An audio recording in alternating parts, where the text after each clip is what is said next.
Maithili express की शानदार प्रस्तुति।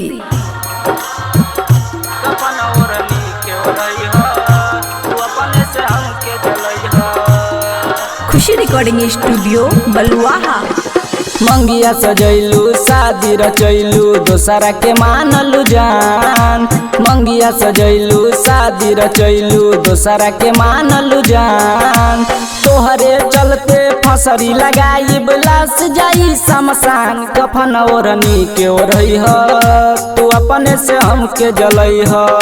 कफन ओढ़नी के ओढ़ई ह तू अपने से हमके जलई ह। मंगिया सजैलू शादी रचैलू दोसरा के मानलू जान। मंगिया सजैलू शादी रचैलू दोसरा के मानलू जान।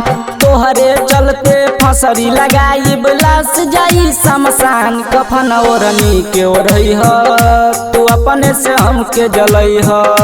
कफन ओढ़नी के ओढ़ई ह तू अपने से हमके जलई ह।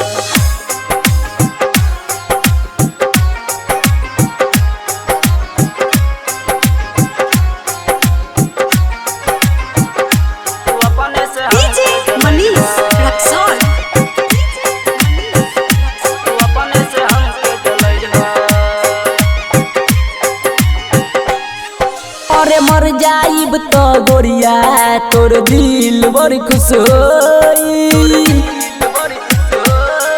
अरे मर जाइब तो गोरिया तोर दिल बड़ी खुश होई।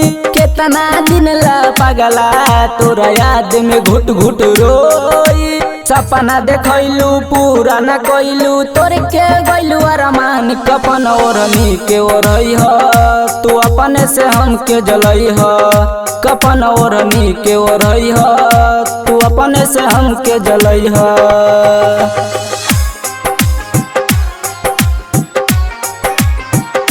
कफन ओढ़नी के ओढ़ई ह तू अपने से हमके जलई ह। डीजे मनीष रक्सौल। खुशी रिकॉर्डिंग स्टूडियो बलुआहा। और कसम खा के कहलू तोर दिलवा ना दुखाइब। और कसम खा के कहलू तोर दिलवा ना दुखाइब। कहत रहलू तोहरा के दुल्हा अपन बनाइब। राम बाबू राइटर शंकर सभी निकली हालू तू मान। कफन ओढ़नी के ओढ़ई ह तू अपने से हमके जलई ह। कफन ओढ़नी के ओढ़ई ह तू अपने से हमके जलई ह। खुशी रिकॉर्डिंग स्टूडियो बलुआहा।